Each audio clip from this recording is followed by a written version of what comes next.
안녕하십니까. 사하르반전 산업기사 기출문제 8회를 함께 해보겠습니다. 그동안 제가 개인적인 사정으로 이 문제를 많이 못 올려드렸네요. 자, 오늘부터 또 분발해서 많이 올려드리도록 하겠습니다. 1번부터 볼까요? 1번 산업안전 보건법령상 근로자 안전보건 교육 기준 중 다음 가로 안에 알맞은 것 2023년 9월 27일부터 개정된 내용 요 따라야 됩니다. 자, 그러면 먼저 채용시 교육 봅시다. 채용시 교육에서 일용 근로자 및 근로계약기간이 일주일 이하인 기간제 근로자, 그러면 일용 근로자와 그리고 기간제 근로자인데 근로계약기간이 일주일 이하입니다. 일용 근로자 및 근로계약기간이 일주일 이하인 기간제 근로자, 교육시간 길 필요가 없죠. 뭐 일용 근로자를 전제로 해보세요. 그러면 교육시간은요 1시간, 1시간 이상 되지만 1시간. 그 다음에 두 번째, 근로계약기간이 일주일 초과 1개월 이하 기간제 근로자입니다. 이 사람은 4시간 이상. 4시간. 그 밖의 근로자, 그 밖의 근로자는 그냥 우리가 보통 근로자를 말하겠죠. 이 사람은요 4시간보다 많아야 되겠죠. 8시간입니다. 148. 채용시 교육은 일용 근로자 그리고 기간제 근로자, 그 밖의 근로자에서 148. 일용 근로자, 자, 물론 이제 기간제 근로자를 이걸 둘로 쪼개놨어요. 일주일 이하 기간제 근로자와 1개월 이하 기간제 근로자로 쪼개놨죠. 그래서 자, 이거를 외울 때 148이다, 148이다 이렇게 기억하면 되겠습니다. 근데 4는 이미 나와 있고 1과 8, 답은 1번입니다.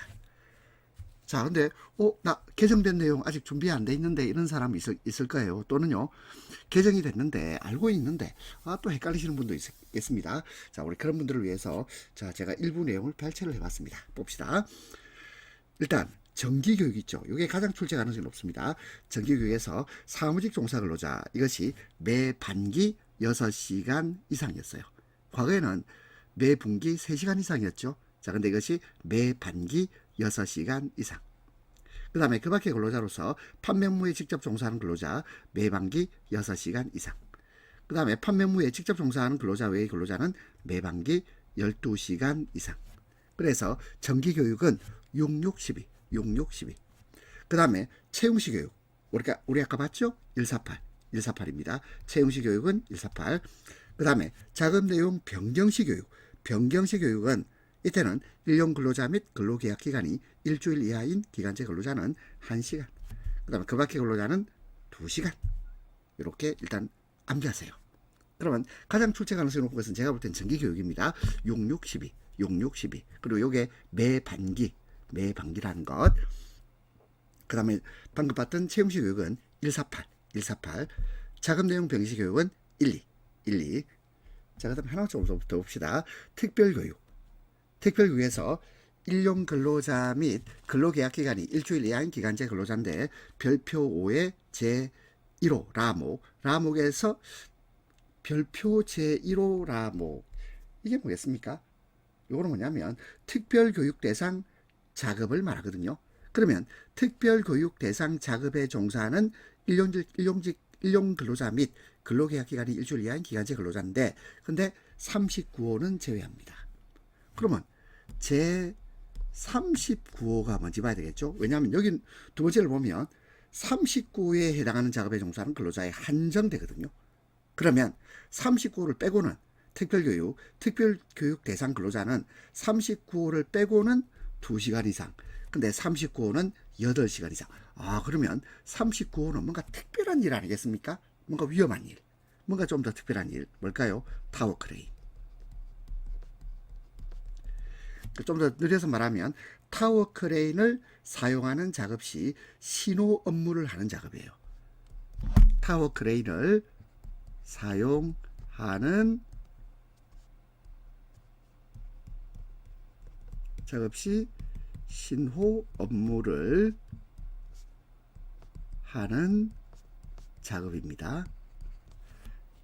그러면 특별교육은 일용 근로자 및 근로계약 기간이 일주일 이하인 기간제 근로자는 2시간 이상이고, 다만 타워 크레인을 사용하는 특별교육 대상자는 8시간입니다. 8시간.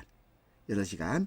그리고 우리가 보통의 근로자입니다. 보통의 근로자인데 자, 특별교육 대상 작업에 종사하는 근로자는 16시간 이상. 16시간 이상. 그리고 단기간 자금 또는 간헐적 자금, 띄엄띄엄 한다 이 말이죠. 간헐적이란 말은 끊어졌다가 늘어났다가 끊어졌다가 이런 거예요. 끊어졌다 이어졌다 끊어졌다 이어졌다. 이때는 2시간 이상. 그러면 특별교육 2, 8, 16, 2 2, 8, 16, 2 외우기 좀 어렵죠. 자, 특별교육 기억해 봅니다.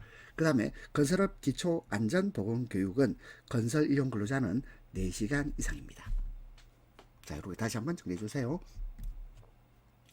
2번 안전심리 5대 요소입니다. 안전심리의 5대 요소인데요. 자, 요거 과거에도 풀어본 적 있는데 어떻게 외우냐면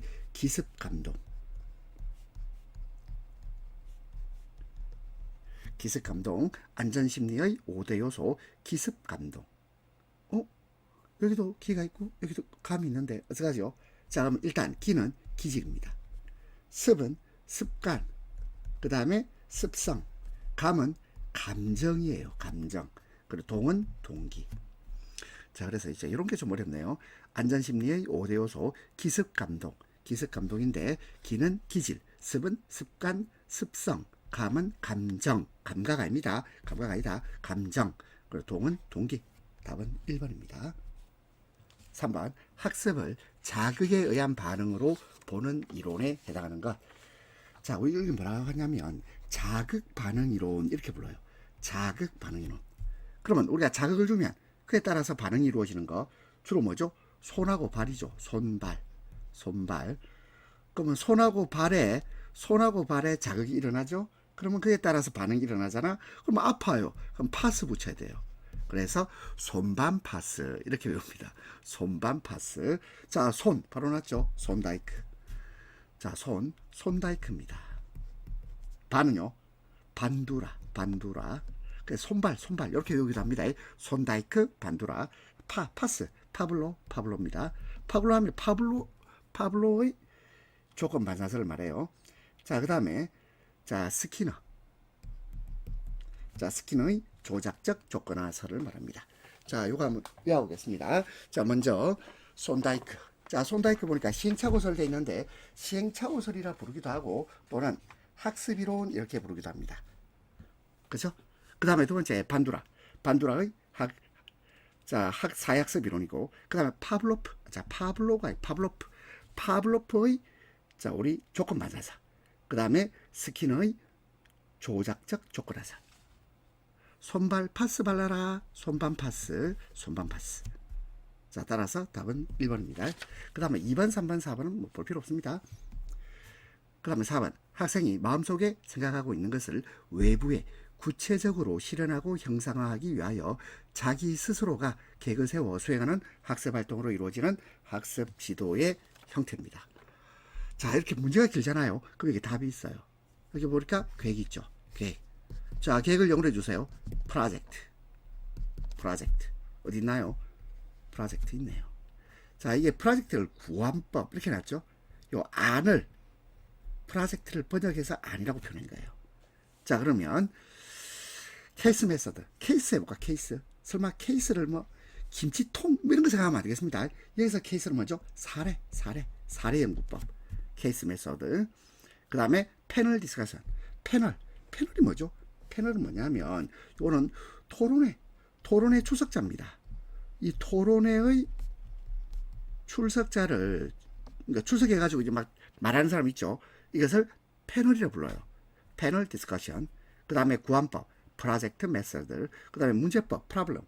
자, 문제를 중심으로 종합적인 학습을 시키라는 방법이죠. 문제. 그럼 문제법이란 말을 설명할 때는 반드시 문제란 말로 올 것이고, 구한법을 설명할 때는 반드시 계획이란 말이 나오겠죠.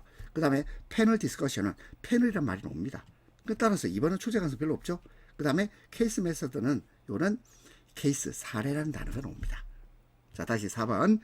자, 케이스 메서드, 케이스 사례라는 말이 올 것이고, 패널 디스커션은 패널 토론회라는 말이 나옵니다. 그리고 구한법, 프로젝트란 말로 오면 되겠죠. 계획.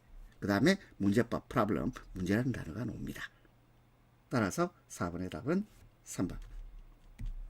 5번 헤드십에 관한 설명으로 틀린 것입니다. 그럼 여러분들은 헤드십하고 반대말을 돌려봅시다. 헤드십 반대말 뭘까요? 이게 리더십이에요. 리더십. 자, 그럼 리더십은 아주 민주적이다 이렇게 생각하면 되고요. 헤드십은 외부에 의해서 선출된 지도자를 헤드십이라고 그래요. 그 외부에서 선출됐기 때문에 구성원 하고 잘 몰라요. 구성과 사회적 간격이 좁은 게 아니고 넓다. 그럼 사회적 간격이 넓단 말은 안 친하다, 친하지 않다, 서먹서먹하다, 친하지 않다, 유대관계가 원활하지 않다는 뜻입니다. 그러니까 지위 형태가 위에서 내리꽂겠죠. 권위적입니다. 권위주의적이다. 그 다음에 권한부여는 조직으로부터 공식적으로 위임을 받은 거죠. 그리고 권한규속은 공시화된 규정, 특히 뭐 법규정에 의합니다. 그러면 헤드십은 구성과 사회적 간격이 넓습니다. 6번 추락 및 감전 위험 방지용 안전모의 일반 구조가 아닌 것은 1번 착장체. 착장체란 말은 머리 받침고리, 머리 받침끈, 머리 고정대 이걸 착장체라고 합니다. 그 다음에 충격 흡수제 있어야 되고요. 그 다음에 선심. 선심은 뭐냐면 신발, 우리 안전화, 신발 앞 코에 위치하는 철판입니다. 신발이에요, 신발. 이거는 안전화하고 관련되겠죠. 안전화 앞 코에 위치하는 철판을 선심이라고 그래요. 그럼 모체. 자, 모체도 안전모의 일부죠. 따라서 답은 3번. 7번. 세이프티 스코어에 대한 설명입니다. 자, 이 단어 좀 어렵죠? 세이프티 스코어. 자, 세이프 이게 뭐죠? 안전이라는 단어잖아요. 따라서 안전관리 수행도를 평가하는 데 유용하다. 그러니까 안전이라는 단어가 나왔습니다. 맞고요. 두 번째, 기업의 산업재해에 대한 과거와 현재의 여기도 안전 성적을 비교 평가한 점수로 단위가 없다. 맞고요. 세 번째, 세이프티 스코어가 플러스 2.0 이상이다. 플러스 2.0 이상이면 안전관리가 과거보다 심각하게 나빠졌다. 따라서 좋아진 게 아니에요. 심각하게 나빠졌음, 심각하게 나빠졌음을 나타냅니다. 그 다음에 4번 세이프티 스코어가 플러스 0에서 마이너스 플러스 2.0에서 마이너스 2.0 사이라면 그러면 안전관리가 과거에 비해서 심각한 차이가 없음을 나타냅니다. 답은 3번. 8번 메슬로우의 욕구단계 이론. 자, 메슬로우의 욕구단계 이론하면 5단계로 나누죠. 어떻게 나눕니까? 생한사존자. 자, 그냥 중얼중얼 외우세요. 생한사존자. 자, 먼저 생리적 욕구. 안전에 대한 욕구. 사회적 욕구. 그 다음에 존경의 욕구. 그리고 자아실현의 욕구입니다. 따라서 답은 4번. 9번 산업안전보건법령상 안전보건 표지 중 지시표시상의 기본 모형입니다. 지시표시상의 기본 모형은 원형입니다. 원형. 답은 2번. 근데 사각형은 안내. 삼각형은 뭘까요? 삼각형은 경고. 근데 마름모는 경고 중에서 화학물질에 대한 경고예요. 자, 다시 지시표지상 원형입니다. 지시는 원형. 사각형은 뭐라 그랬죠? 안내. 삼각형 경고. 마름 모형은 화학물질에 대한 경고. 화학물질에 대한 경고가 마름모입니다. 10번 재해 발생 시 조치사항 중 대책 수립. 대책을 왜 수립하죠? 재발 방지를 위한 것이잖아요. 재발 방지. 따라서 동종 및 유사 재해 방지. 따라서 답 4번. 11번 기업 내 정형교육 중 대상으로 하는 계층이 한정되어 있지 않고 한 번 훈련을 받은 관리자는 그 부하인 감독자에 대해서 지도원이 될 수 있는 교육방법. 대상이 한정되어 있지 않습니다. 그리고 한 번 훈련을 받은 관리자는 그 부하인 감독자에 대해서 지도원이 될 수 있다. 이거는요 1차 과정, 2차 과정으로 훈련을 나누어서 진행되는데 이걸 말하자면 ATT라고 합니다. American Telephone and Telegram Corporation. ATT. 답은 4번입니다. 12번 부하 행동에 영향을 주는 리더십 중 조언, 설명, 보상 조건 등의 제시를 통한 적극적인 방법 무엇입니까? 설득이죠. 조언, 설명, 보상 조건 등의 제시를 통한 적극적 방법은 설득입니다. 설득. 무슨 말일까요? 자, 여러분들 거의 다 아이 키우고 계시는 분들 많으실 거 아닙니까? 자, 우리 부모 입장에서 봅시다. 부하를 사랑스러운 아들이라고 생각해 보세요. 아들이 게임만 하고 공부를 안 해요. 이 철없는 아들이. 그러면 이 아들의 행동에 영향을 줘야 돼요. 강요 뭘까요? 너 공부 안 하면 죽는다 이러죠. 몸은 뭘까요? 자기도 머리 깎고 공부하는 거예요. 1번고 2번, 물론 2번도 바람직할 수 있겠지만 뭐 이거 현실적으로 좀 어렵겠죠. 3번 재현. 재현은 이제 안을 내본다는 뜻이죠. 근데 4번은요, 설득, 조언, 설명, 보상 조건 제시. 너 이번에 좋은 대학 가면 내가 차 한 대 뽑아줄게. 이게 뭐죠? 설득이잖아, 설득. 답은 4번입니다. 13번 사고 예방 대책의 기본 원리 5단계 중에서 제4단계. 자, 이거는요. 1단계하고 2단계, 3단계, 4단계, 5단계로 나눠 봅시다. 자, 그럼 4단계는 뭘까요? 4단계는 시정책을 선정하는 거예요. 시정책 선정. 그럼 여기서 시정책 선정이 보입니까? 어디 있나요? 1번에 인사조정, 3번에 기술 개선, 4번에 교육 및 훈련의 개선. 이게 다 시정책 선정입니다. 그런데 2번에 작업 분석 보세요. 작업 분석. 작업 분석은 뭐냐면 이건 2단계 사실의 발견입니다. 이 작업 분석은 이거는 사실의 발견에 해당한다. 그러면 사고 예방 대책의 기본 원리 5단계를 한번 써볼까요? 1단계는 안전 관리 조직입니다. 조직. 2단계는 사실 발견. 요 사실 발견이 요 작업 분석이에요. 그 다음에 3단계는요, 원인 규명. 원인 규명이라고 하든지 아니면 분석 평가 이렇게 표현합니다. 그리고 4단계는 시정책을 선정하고, 그리고 5단계는 시정책을 적용합니다. 5단계가 적용이에요. 자, 다시 한번 외워봅시다.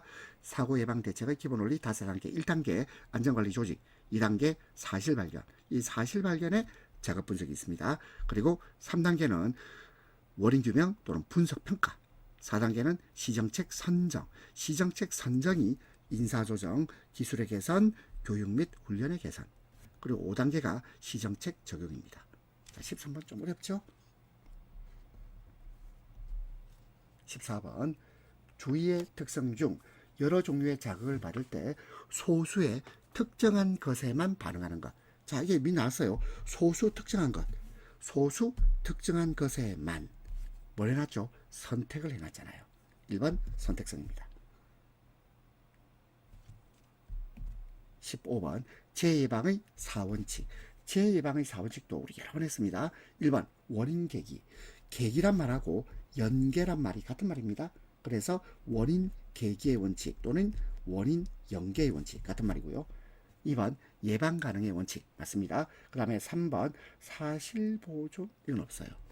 그럼 4번 손실 우연의 원칙. 자, 근데 3번은 뭐라 부를까요? 대책 선정의 원칙. 이렇게 외우시면 되겠습니다. 자, 모여봅시다.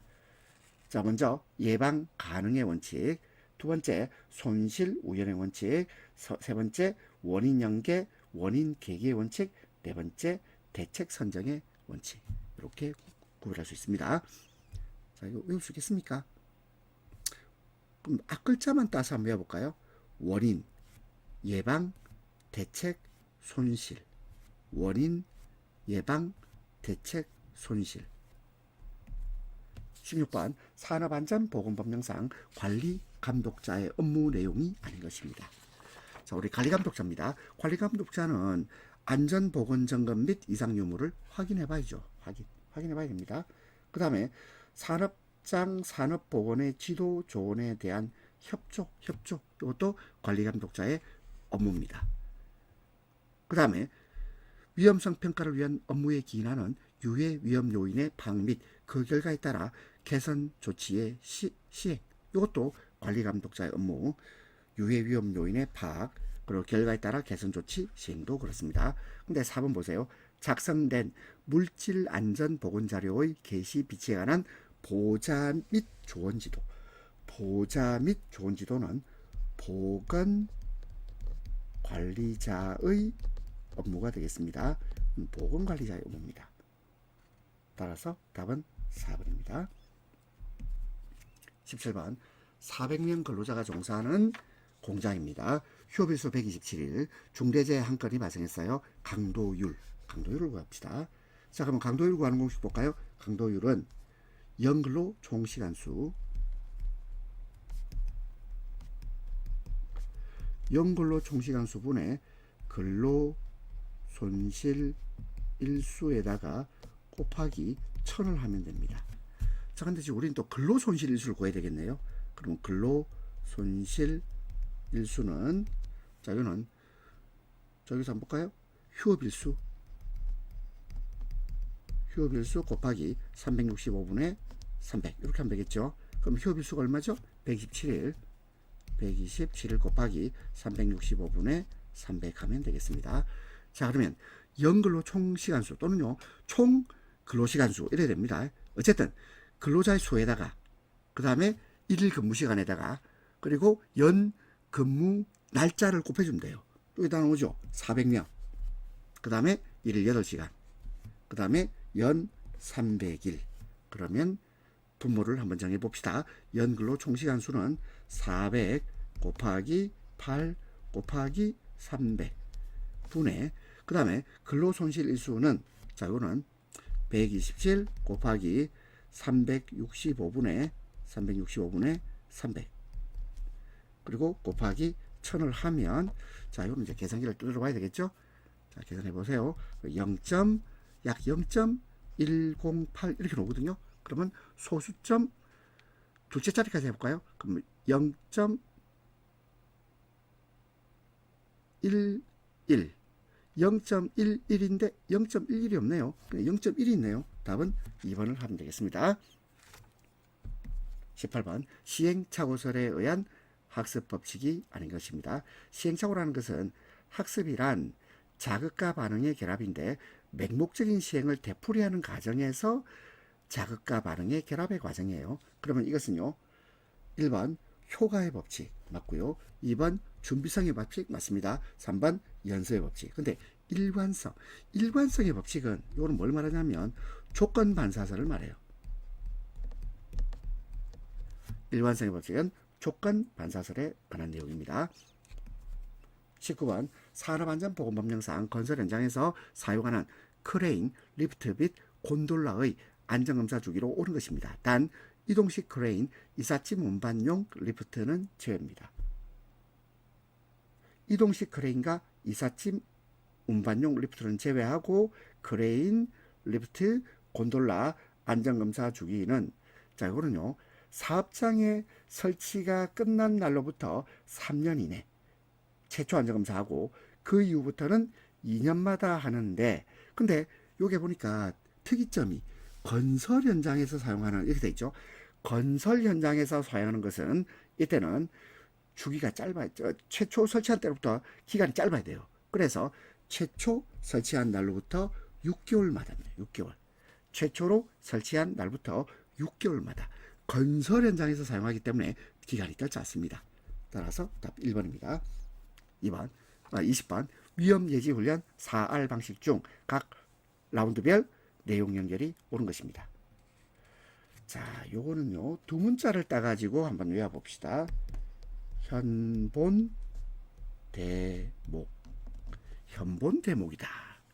위험 예지 훈련 4R 방식 현본 대목. 자, 1단계가 뭐냐면 현상 파악, 2단계 본질 추구, 3단계 대책 수립, 4단계 목표 설정. 자, 그럼 볼까요? 그러면 목표 설정 이게 뭐라고요? 4단계지. 본질 추구 요거 2단계. 답 2번 나왔네요. 그 다음에 현상 파악은요 이건 1단계입니다. 대책 수립은 3단계가 되겠습니다. 1단계 현상 파악, 2단계 본질 추구, 3단계 대책 수립, 4단계 목표 설정. 그래서 현본 대목 이렇게 외우시겠습니다. 21번 시각적 표시장치를 사용하는 것이 청각적 표시장치를 사용하는 것보다 좋은 경우입니다. 그러니까 시각적 표시장치를 사용하는 경우입니다. 1번 메시지, 이걸 전원이라고 합니다. 메시지 전원이 후에 참고되지 아니할 때 재참고되지 않는다 이렇게 표현합니다. 이 메시지가 재참고되지 않는 경우, 이때는 청각적 표시장치를 사용하는 게 좋겠습니다. 한번 들어보면 되는 거죠. 두 번째, 메시지가 공간적 위치를 다룰 때. 공간적 위치를 다룬다는 말은 여러분들이 처음 가는 공항이나 아니면 터미널에서 화장실을 찾고 싶어요. 그럼 누가 청각적인 표시장치로 알려주길 원합니까? 아니면 전체적인 시각적인 표시장치를 통해서 한 번에 알아보기를 원합니까? 따라서 시각적 표시장치가 좋겠죠. 그 다음에 세 번째, 메시지가 시간적 사건을 다룰 때입니다. 자, 2분 뒤에 내가 원하는 버스가 도착해요. 그것을 눈으로 보는 게 좋겠습니까? 아니면 정류장에 앉아서 귀로 듣는 게 좋겠습니까? 듣는 게 훨씬 좋죠. 청각입니다. 그 다음에 4번, 사람의 일이 연속적인 움직임을 요구할 때. 자, 예를 들어서 에어로빅을 배우러 댄스 클럽에 등록을 했어요. 자, 그 등록을 해가지고 여러분들이 연속적인 움직임을 할 때, 그때는 에어로빅 강사가 하시는 말씀, 그 말씀을 듣는 게 좋겠죠. 이것도 청각입니다. 따라서 답은 2번. 22번, 체계 분석 및 설계에 있어서 인간공학의 가치.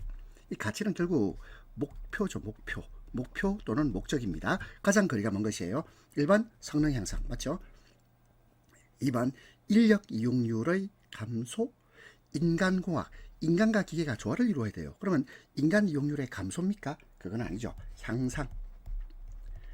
그리고 3번 사용장의 수용도 향상. 4번 사고 및 오용으로부터, 자, 오용이란 말은 잘못된 사용, 사고 및 오용으로부터 손실 감소, 손실을 줄일 필요 있죠. 이것도 맞는 말.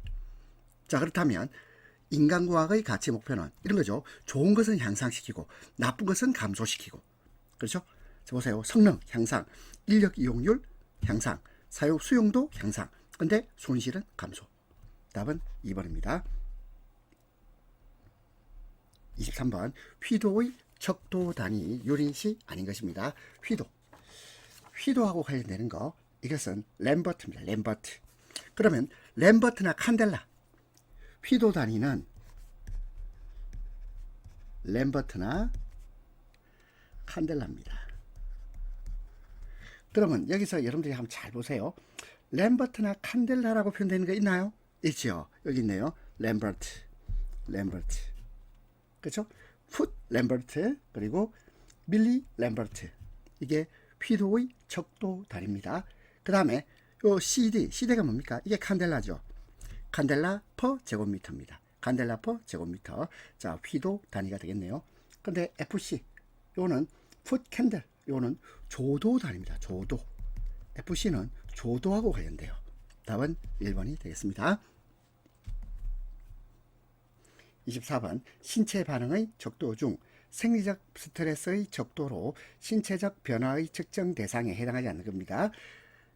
신체적 변화의 측정 대상. 먼저 혈압 맞고요. 두 번째 부정맥이란 말은 심장이 불규칙하게 뛰는 상태. 자, 우리 가끔 그런 때 있죠. 놀랬을 때. 뭐 심장이 불규칙하게 뛸 때 있습니까? 당황했을 때. 부정맥. 그 다음에 세 번째 혈액성분은 이것은 생화학적 측정 대상입니다. 생화학적 측정 대상입니다. 그 다음에 심박수도 신체적 변화의 측정 대상입니다. 자, 쉽게 말해볼까요? 자, 여러분 열심히 뛰어요. 막 열심히 뛰어요. 그러면 혈압 상승, 부정맥도 생기고 심박수도 빨리 뛰겠죠. 답은 3번. 25번, 안전성의 관점에서 시스템을 분석 평가하는 접근 방법과 거리가 먼 것입니다. 1번, 이런 일은 금지한다의 개인 판단에 따른 주관적인 바로 틀렸죠.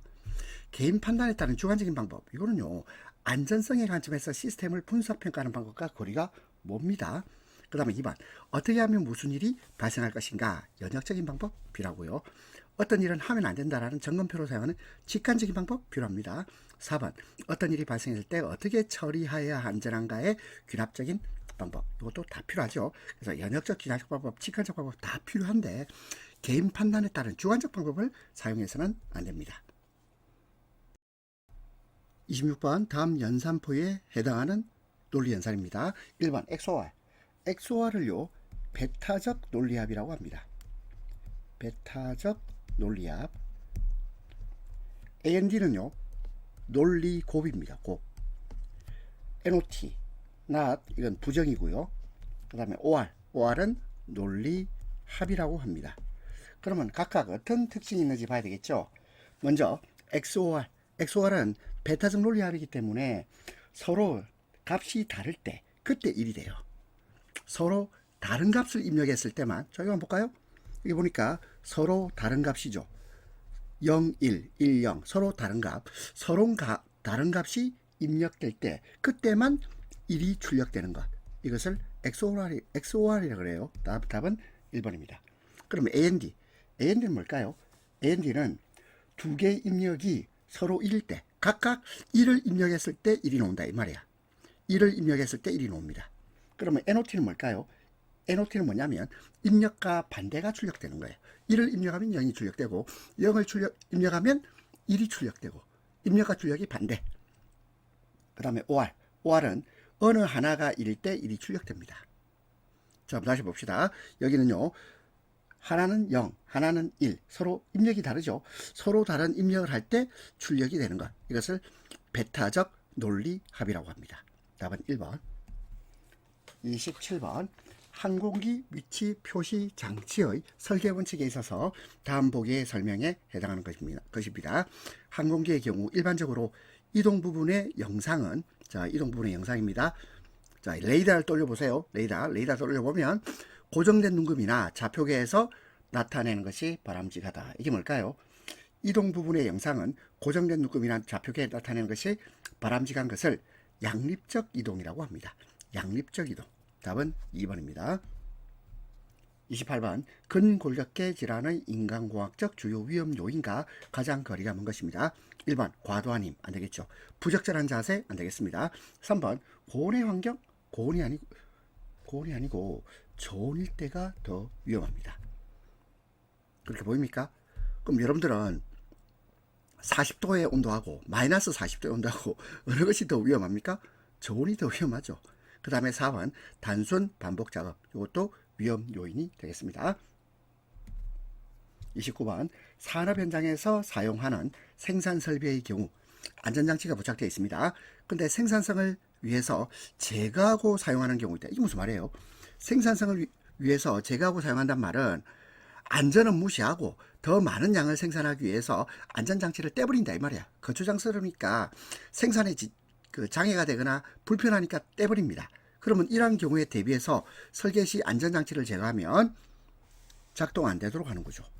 안전장치 제거하면 작동이 안 돼. 쉽게 변경할 수 없는 구조로 만드는 것. 이것을 템퍼 프루프라고 해요. 템퍼 프루프. 답은 4번입니다. 그러면 1번 fail safe. 이 fail이란 말은 우리가 보통 실패하다 할 때 fail이라는 단어를 쓰죠. 근데 이거는 뭐냐면 기계나 설비의 고장 이런 뜻이에요. 여기서 fail은. 그러면 기계나 설비가 고장나더라도 사고가 안 나게 안전하게. 기계가 고장났지만 안전하게. fail safe. 그러면 fool 하면 여러분들이 학창시절 foolish 하면 바보스럽다 이런 말 들어봤죠. 그러면 여기서 fool은 사람에 대한 겁니까? 대한 거예요. 그러면 사람에 대한 거기 때문에 사람이 바보다. 이게 무슨 말일까요? 작업자가 실수했다 이 말이에요. 작업자가 실수하는 한이 있더라도 사고가 되지 않도록 하는 것. 풀 프루프입니다. 풀 프루프. 자, 근데 여기서 묻는 것은 뭐냐면 안전장치를 제거하면 작동이 안 되는 구조입니다. 템퍼 프루프. 그 다음에 3번 락아웃. 락아웃은 잠금장치를 말합니다. 따라서 답 4번. 30번 FTA. 자, FTA를 우리가 결함수 분석이라고 합니다. 결함수 분석. 폴트, 추리. 이 추리가 나무란 뜻이에요. 나무. 그 다음에 A는 analysis, 분석. 결함수 분석. 그러면 이 결함수 분석의 활용 및 기대 효과가 아닌 것인데 1번 시스템의 결함을 진단합니다.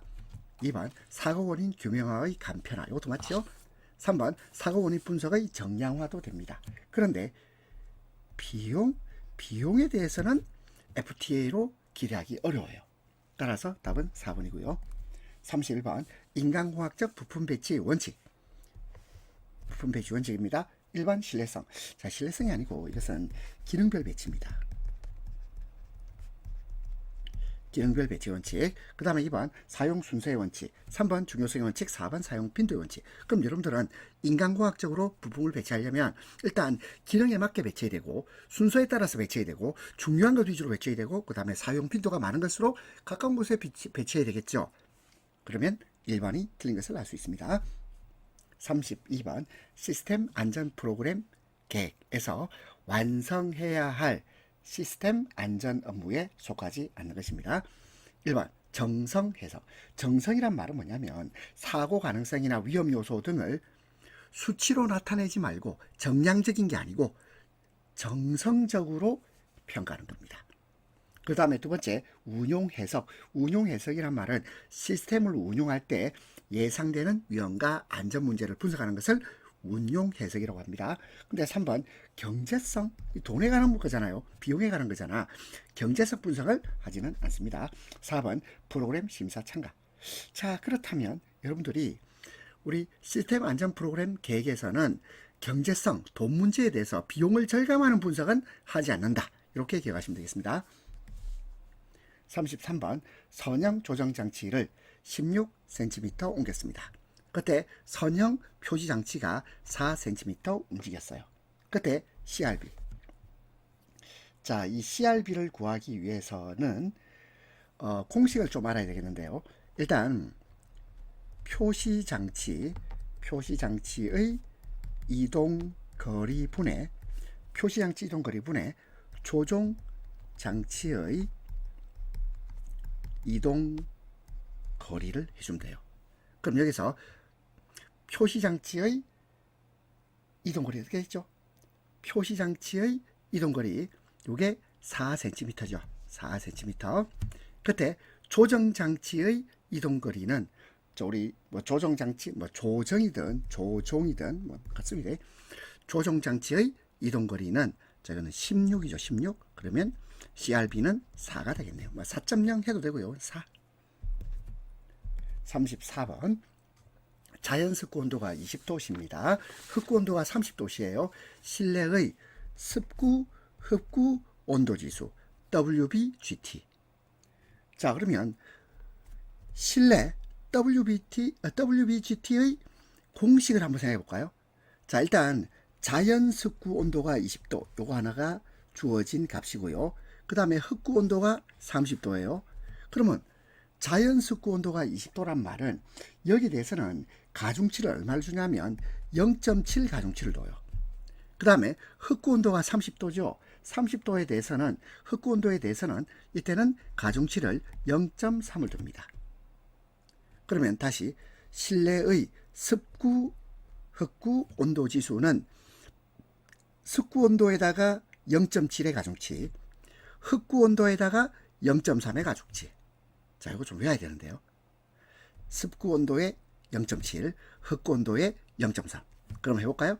습구, 흡구 온도 지수, 물론 실내입니다. 실내. 자, 이거는 자 계산해 봅시다. 20도 곱하기 0.7 더하기 30도 곱하기 0.3. 20도에다가 0.7을 곱하면 2014. 30도에다가 0.3을 곱하면 9. 자, 그럼 답은 23도씨가 되겠네요. 답은 2번. 35번 소음을 방지하기 위한 대책으로 틀린 겁니다. 1번 소음 통제. 소음을 통제하는 것. 이거 방지 대책 되죠. 자폐장치 사용 마찬가지입니다. 그리고 3번 소음을 격리 맞고요. 근데 연속 소음에 노출한다. 그럼 병원에 실려갑니다. 이거 4번이 틀렸죠. 36번 산업안전 분야에서 인간공학을 위한 제반 언급사항으로 관계가 먼 거, 거리가 먼 거예요. 1번 인간공학을 위한 제반 언급사항으로 관계가 거리가 먼 것인데요. 1번 안전관리자와의 의사소통 원활화 필요하겠죠. 인간공학에서는 의사소통의 원활화가 꼭 필요합니다. 그 다음에 두 번째 인간이 실수하는 거 있죠. 방지를 위해서 구체적 대책을 마련할 필요가 있습니다. 3번 인간행동 특성 자료의 정량화 및 축적, 자료가 축적되어 있을 필요가 있고요. 그런데 4번 인간기계 체계 설계 개선과 기금의 축적. 이 기금의 축적은 이것은 재정관리입니다. 재정관리. 이 재정관리는 인간공학에서 다루지 않습니다. 답은 4번. 37번 시스템 안전을 위한 업무 수행 요건이 아닌 것인데요. 1번 안전활동의 계획 및 관리 맞고요. 그 다음에 두 번째 다른 시스템 프로그램과 분리 및 배제 아니죠. 분리 및 배제 아니고 역할을 나누어야죠. 조정을 해야죠. 조정. 다른 시스템 프로그램과 분리 및 배제가 아닌 조정입니다. 3번 시스템 안전에 필요한 사람의 동일성 식별 할 수 있어야 되고요. 4번 시스템 안전에 대한 프로그램 해석 및 평가. 자, 모두 다 시스템 안전을 위한 업무 수행 요건인데 다만 다른 시스템 프로그램과는 분리 및 배제가 아닌 조정입니다. 38번 컷셋과 최소 패셋. 자, 먼저 컷셋. 컷셋의 의미가 무엇입니까? 컷셋은 자, 이거는 모든 기본 사상이 일어났을 때 톱 사상을 일으키는 기본 사상의 집합을 컷셋이라고 합니다. 컷셋. 그리고 여기서 미니멀 컷셋 안 나왔지만 미니멀 컷셋은 정상 사상을 일으키기 위한 기본 사상의 최소 집합인데 이 미니멀 컷셋은 시스템의 위험성을 말해요. 그런데 패스셋은 뭐죠? 패스셋은 시스템의 고장을 일으키지 않는 기본 사상의 집합이고 그리고 최소 패스셋은 시스템의 신뢰성을 나타냅니다. 자, 그러면 컷셋과 최소 패스셋을 정의한 것으로 맞는 것. 답은 3번입니다. 다시 한번 읽어볼까요? 컷셋은 그 속에 포함되어 있는 모든 기본 사상이 일어났을 때 톱 사상, 이 톱 사상을 우리가 보통 정상 사상 이렇게 부르기도 합니다. 정상 사상을 일으키는 기본 사상의 집합입니다. 그 다음에 최소 패스셋은 시스템의 신뢰성을 나타내고요. 그 다음에 미니멀 컷셋 하면 시스템의 위험성이죠. 최소 패스셋은 시스템의 신뢰성을 나타냅니다. 39번 인체 측정치의 응용 원칙과 거리가 먼 것입니다. 1번 극단치. 극단치를 고려해야 된다. 이 극단치란 말은 키를 예를 들어 볼게요. 가장 키가 크거나 가장 키가 작은 사람도 운용할 수 있어야 돼요. 뭡니까 이거? 극단치까지 고려한다. 예를 들겠습니다. 얘가 조금 애매하긴 한데 자, 요거 볼게요. 항공기에서 예를 들어서 좌석 있죠, 좌석. 이 좌석에서 키가 3m인 사람도 고려해서 좌석을 만들겠습니까? 그렇지 않겠죠. 키가 50cm인 사람을 기준으로 맞출까요? 뭐 그렇지도 않겠죠. 자, 그러면 우리가 보통 좌석은요 평균치입니다. 평균치. 그런데 조종하는 조종사는 어떨까요? 자, 물론 이제 또 생각에 따라 다를 수 있는데 항공기 조종석은 상대적으로 키가 좀 더 작은 사람이거나 또는 키가 좀 많이 큰 사람도 이걸 조절할 그까지도 고려되어서 항공기 조종석을 좀 널찍하게 만들어야 되지 않겠습니까? 아, 제가 너무 억지스러운가요? 어쨌든 극단치를 고려한 설계는 제 관점에서는 항공기 조종석 일반적인 좌석 아닙니다. 항공기 조종석은 극단치를 고려하지 않았을까? 물론 항공기 조종사 면허를 받기 위해서 이제 훈련을 받으시는 분이 다들 어떤 신체 조건에서 평균치를 약간 상회하는 분들이 많겠지만 어쨌든 이 항공기 조종석은 극단치를 고려했다 이렇게 볼 수 있습니다. 두 번째, 조절 범위를 고려했다. 조절 범위를 고려했단 말은 이게 이런 거죠. 높낮이 뭐죠? 사무용 의자. 높낮이가 되어 있는 사무용 의자 또는 책걸상. 물론 이제 연세가 좀 있으신 분이야 우리 어릴 때야 책걸상 뭐 그런 거 조절 안 했죠. 조절 안 하고 그냥 평균치를 때려 박았잖아요. 평균치. 그럼 무슨 말이냐면 우리가 관념적으로 극단치, 그 다음에 조절 범위 고려, 평균치 요건 다 우리가 겪어봤어요. 근데 네 번째 기능적 치수를 이용한 설계. 요거는요 인체 측정치의 응용 원칙과 거리가 멉니다. 기능적 치수란 말은 뭐냐면 특정 작업을 수행하는 데 필요한 동작 범위를 기능적 치수라고 그래요. 이것은 인체 측정치가 아니거든요. 40번 10시간 설비 가동 시 설비 고장으로 1시간 정지했어요. 그러면 가동시간 얼마죠? 가동은 10시간. 그럼 고장은요? 고장은 1시간. 그러면 설비 고장 강도율. 자, 요 단어 봅시다. 설비 고장 강도율은 어떻게 구합니까? 하면 가동시간 분의 정지시간. 이렇게 하면 되겠죠. 물론 이것이 0. 얼마 이렇게 놓으면 그대로 쓰면 되는데 퍼센트 돼 있으면 우리가 퍼센트를 만들기 위해서는 곱하기 100을 합니다. 그러면 가동시간 10시간 설비 가동시 10시간 가동시간. 정지시간 설비 고장으로 1시간 정지, 고장으로 1시간 10분의 1 곱하기 뭐 100을 해도 되고 안 해도 되고 바로 나오죠. 얼마입니까? 10%. 답은 3번이 되겠습니다.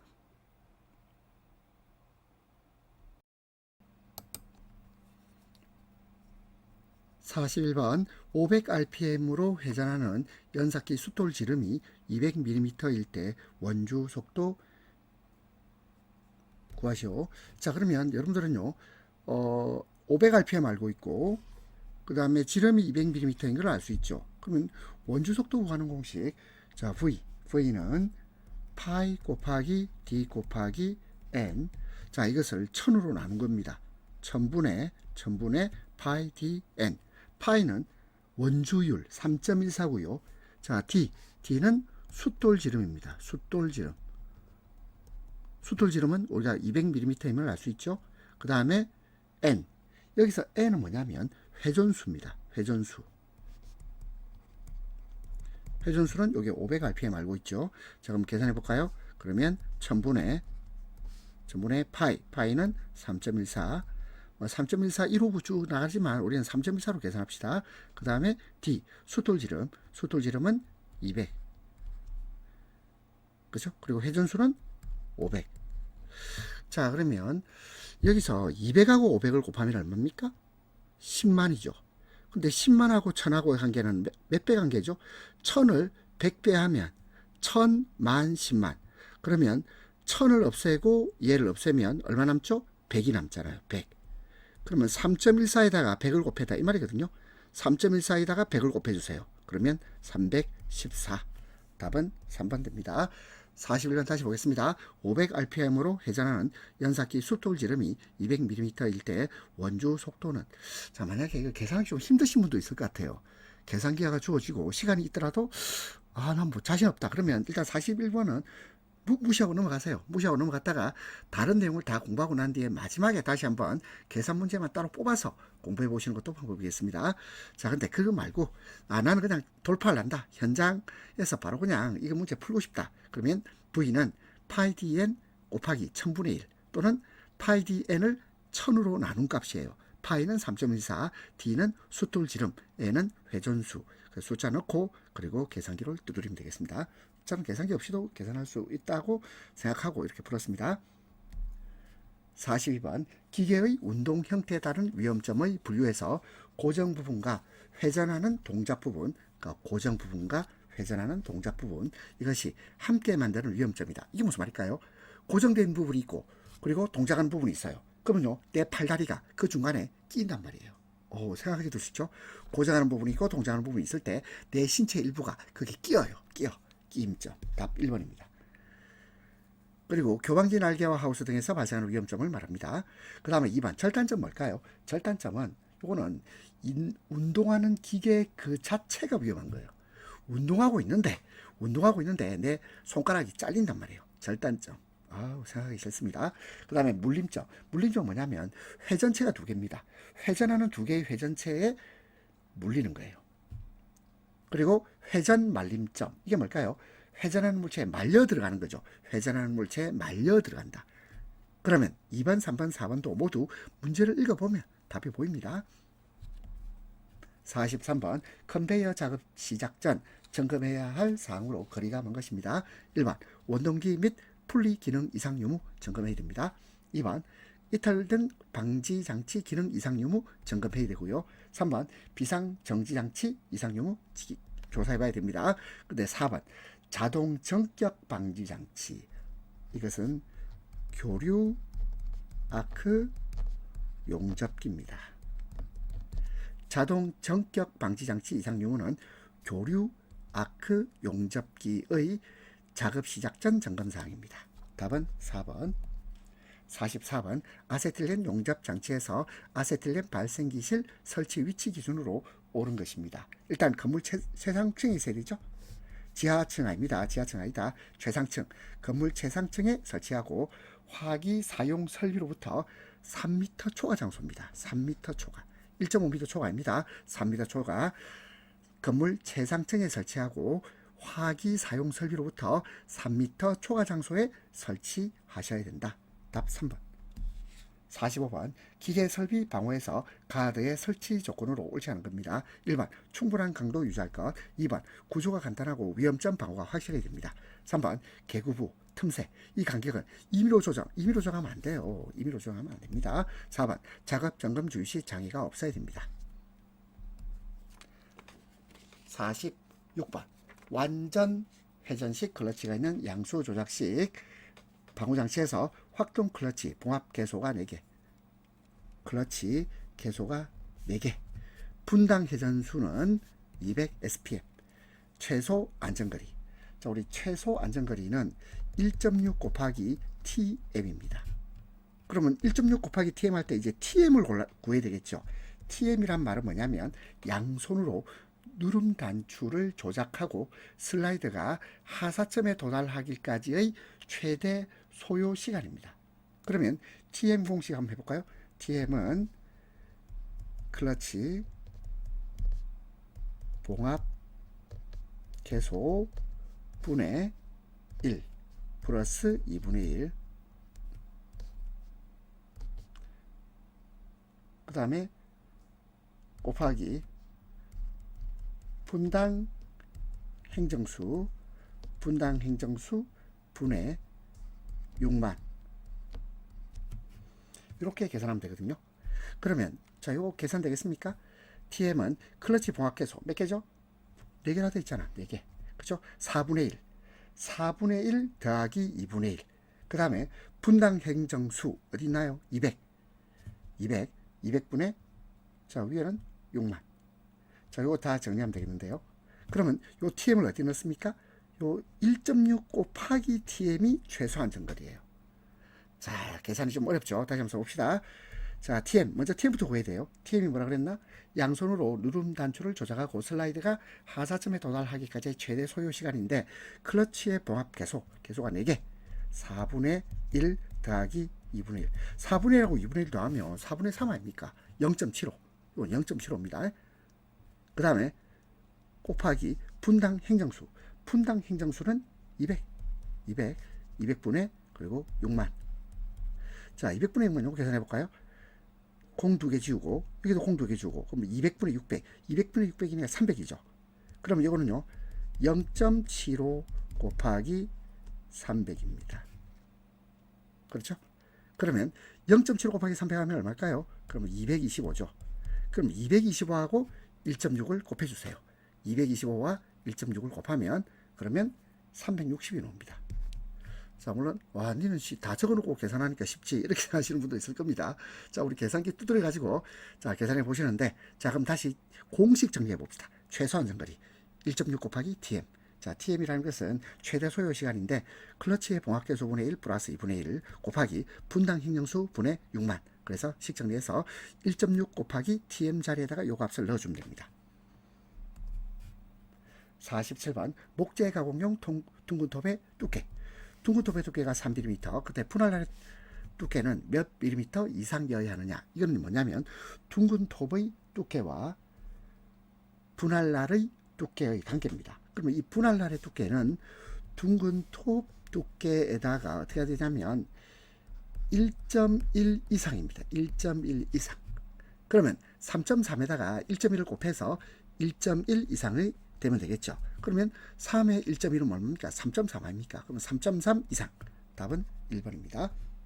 48번 산업안전보건법령에 따라 타워크레인의 운전작업을 작업 중지에 되는 순간풍속의 기준입니다. 이건 초당 15m 초과입니다. 15m 초과. 그럼 15m 초과일 때는 이건 운전작업 중지. 자, 이거 외우세요. 15m 초과는 운전 작업 중지. 근데 초당 10m 초과는요, 이때는 설치, 수리, 그 다음에 점검, 그 다음에 해체 작업 중지입니다. 자, 그래서 헷갈리면 안 돼요. 운전 작업 중지는 15, 설치, 수리, 점검, 해체 작업 중지는 10, 그 다음에 30m를 초과하는 경우는 어떤 거냐면, 이때는 이탈 방지를 위한 조치를 해야 됩니다. 이탈 방지를 위한 조치를 해야 된다. 그 다음에 35, 초당 35m를 초과하는 경우, 이때는 붕괴 방지를 위한 조치를 해야 돼요. 붕괴 방지. 따라서 답은 2번. 49번 탁상용 연삭기에서 수토를 안전하게 설치하기 위한 방법으로 옳지 않은 겁니다. 1번 수톨 바퀴 구멍은 축 지름보다 0.1mm 정도 작은 것이 아니고 큰 것입니다. 큰 것을 선정해서 설치합니다. 2번 설치 전에는 유관 및 목재 해머로 숫도를 균열을 점검한 후 설치하고요. 3번 축의 턱에 내측 플랜지, 앞지 또는 고무판 숫돌 순으로 끼운 후 외측에 앞지 또는 고무판 플랜지 너트 순으로 조입니다. 4번 가공물 받침대는 숫돌의 중심에 맞추어 연삭기에 견고히 고정합니다. 답은 1번입니다. 50번 다음 중 근로자에게 위험을 미칠 우려가 있을 때 덮개 또는 울을 설치해야 하는 위치와 가장 거리가 먼 겁니다. 덮개 또는 울 설치입니다. 있을 때 할 때 오타났네요. 오타난 거 좀 고치겠습니다. 덮개 또는 울을 설치해야 하는 위치와 가장 거리가 먼 것. 1번 연삭기, 평삭기의 테이블, 형삭기, 그리고 램 등의 행정 끝. 자, 이때 덮개 또는 울을 설치해야 되겠죠. 그 다음에 2번 선반으로부터 돌출하여 회전하고 있는 가공물 부금이란 말은 뭐냐면 금속 또는 다른 물질을 표면에 덧입히는 거, 표면 작업을 말해요. 자, 이때 선반으로부터 돌출해서 회전하고 있어요. 이때는 덮개 또는 울이 필요하겠죠. 3번 과열에 따른 이 말은요, 과열 방지 장치가 필요합니다. 과열에 따른 과열이 예상되는 보일러의 버너 연소 수질에는 과열 방지 장치가 필요합니다. 과열. 4번 띠톱 기계의 위험한 톱날, 절단 부분은 제외하고 톱날 부위, 이때도 덮개 또는 울을 설치할 필요가 있겠죠. 답은 3번. 51번 산업안전보건법령상 차량계 하역 운반 기계를 이용한 화물 적재 시의 준수사항으로 한사항으로 틀린 겁니다. 1번 최대 적재량이 무슨 말입니까? 말 그대로 적재할 때 이만큼만 실어라 이 말이에요. 근데 그걸 또 10%를 또 초과하지 아니 이거 아니지. 최대 적재량을 초과하면 안 되도록 이렇게 적재했죠. 최대 적재량을 초과해서는 안 되지. 최대 적재량에다가 몇 프로 더 얹이고 이렇게 하면 안 돼요.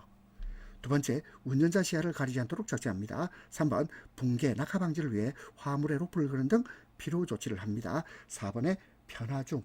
여기서 편하중이라는 말은 하중이 한쪽으로 쏠리는 걸 말해요. 하중이 무게가 한쪽으로 쏠리는 거. 이거 생기지 않도록 적재해야 되겠죠. 답 1번. 52번, 롤러기의 급정지 장치 중 복부 조작식, 무릎 조작식, 조작부 위치 기준입니다. 단 민명과 상대 거리를 나타낸다. 그래서 순서대로 이제 봅니다. 복부 조작실은 0.8에서 1.1입니다. 0.8에서 1.1. 그리고 무릎 조작식은 밑면에서 0.6 이렇게 되고 아니면 0.4에서 0.6. 답은 2번 되겠습니다. 자, 정리합니다. 복부 조작식은 0.8에서 1.1. 그리고 무릎 조작식은 0.4에서 0.6. 53번 양수 조작식 방부장치에서 두 개의 누름 버튼 간의 거리는 300mm 이상으로 정하고 있는데 이 300mm는 양수 조작식 두 개 누름 버튼 간의 내측 거리를 말해요. 내측 거리. 답 3번.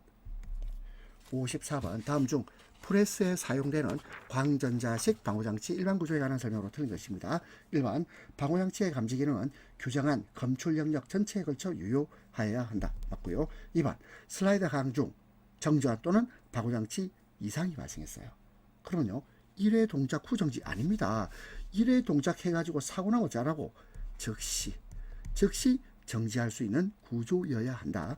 3번 정상 동작 표시 램프는 녹색, 위험 표시 램프는 붉은색으로 하며 쉽게 근로자가 볼 수 있는 곳에 설치해야 합니다. 4번 방호장치의 정상 작동 중에 감지가 이루어지거나 공급 전원이 중단되는 경우 적어도 2개 이상의 독립된 출력신호 개폐 장치가 꺼진 상태로 되어야 합니다. 답은 2번. 55번 보일러수에 불수물이 많이 포함되어 있을 경우 보일러수의 비등과 함께 수면 부위의 거품. 자, 우리 거품 용어로 해봅시다. 폼이죠. 폼. 그러면 여기다가 ing 보시면 foaming. 답은 2번이 되겠습니다. 거품이 형성된다. 거품 foaming. 거품 형성 foaming입니다. 1번 프라이밍은 보일러 과부하로 인해서 수면에 물방울이 생기는 겁니다. 물방울. 그 다음에 3번 캐리오버는 뭐냐면 보일러수 속에 고형물이 증기에 섞여서 보일러 밖으로 튀어나오는 거. 캐리오버. 그리고 4번 워터 해머. 워터 해머는 증기관 내에서 증기를 내보내기 시작할 때 해머로 치는 듯한 소리가 나면서 관이 진동하는 것. 워터 해머가 되겠습니다. 근데 여기서는 거품, 포밍입니다. 56번 다음 중 연삭기 사용상 안전대책으로 적절하지 않은 겁니다. 1번 방호장치로 덮개를 설치합니다. 그리고 2번 숫돌 교체 후 1분 정도 아니죠? 3분입니다. 교체는 3번. 그러면 작업 전에는 1분. 자, 시운전은 작업 전에는 1분가량, 그리고 교체 후에는 3분 정도, 3분가량 하면 되겠습니다. 작업 전 1분, 교체 후 3분. 3번 숫돌의 최고 사용 회전 속도를 초과하지 않도록 해야 되겠죠. 초과하여 사용하지 않습니다. 4번 숫돌 측면을 사용하는 것을 목적으로 하는 연삭 숫돌을 제외하고는 측면 연삭을 하지 않도록 한다. 답 2번. 57번 다음 중 드릴 작업 시 가장 안전한 행동에 해당하는 것. 1번 장갑을 끼고 옷소매가 긴 작업 하나 이러면 안 되겠죠. 이건 금지. 2번 그리고 장갑도 끼면 안 되죠. 장갑도 끼면 안 됩니다. 장갑 끼면 안 되고, 그 다음에 긴 소매도 금지가 됩니다. 그 다음에 두 번째, 작업 중에 브러쉬로 칩을 털어낸다. 작업 중에 이러면 안 돼요. 작업 중에 하는 거 아닙니다. 3번 가공할 구멍 지름이 클 경우 작은 구멍부터 먼저 뚫을까요? 큰 구멍부터 먼저 뚫을까요? 작은 구멍을 먼저 뚫습니다. 그 위에 큰 구멍을 뚫는다. 3번 답이고, 4번 드릴을 먼저 회전시키는 상태에서 공작물 고정? 아니죠. 공작물을 고정시킨 상태에서, 공작물 고정이 먼저야. 드릴 먼저 아닙니다. 드릴 회전은 나중입니다. 이렇게 가야죠. 공작물 고정이 먼저, 드릴 회전은 나중. 57번의 답 3번. 58번 다음 중 산업안전보건법령에 따라 비파괴 검사를 실시해야 하는 고속 회전체의 기준입니다. 1번 회전 축 중량 1톤 초과일까요? 0.7톤 초과일까요? 1톤 초과입니다.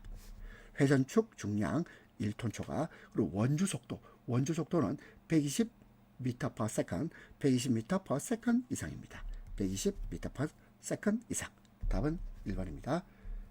59번 지게차의 안전장치에 해당하지 않는 것. 1번 후사경, 2번 헤드가드, 3번 백레스트, 4번 권과방지장치. 권과방지장치는 이것은 크레인의 안전장치입니다. 크레인. 자, 권과방지장치란 말은 과도한 감김을 자동으로 감지하고 작동을 정지시키는 장치. 권과방지장치. 이 권자가 말권자입니다. 이 말려 올려가는 거, 감긴단 말이에요. 감긴다는 걸 권이라고 표현했고, 과는 지나치다. 그러니까 지나치게 감김을 감지해서 작동을 정지시키는 장치를 권과 방지 장치라고 합니다. 이건 크레인하고 관련돼요.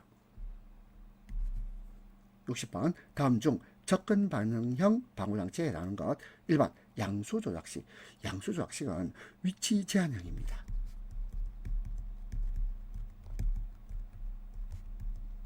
양수 조작식은 위치 제한형. 2번 손천외기식. 손천외기식은 이거는 접근을 못하게 하는 거죠. 접근 거부형입니다. 3번 덮개식. 덮개식은 뭐냐면 이건 격리형이에요. 격리형. 4번에 광전자식 방호장치. 이것이 접근 반영형이 되겠네요. 답은 4번입니다.